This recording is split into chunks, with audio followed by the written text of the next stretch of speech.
From your dashboard, simply tap New Order to begin. You can effortlessly add multiple items to the cart, building a customer's order in just a few seconds. Need to change the price of a single item? You can easily apply an inline discount. Just tap on the price, enter the new value, and the total instantly updates. To apply a discount to the entire bill, start by removing any item-specific discounts, then select the main discount button. Here, you can easily apply a percentage off the total.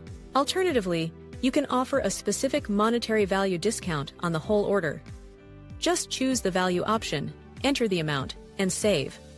The system instantly recalculates the total due. Once all discounts are applied and the order is finalized, simply click Submit to process the payment.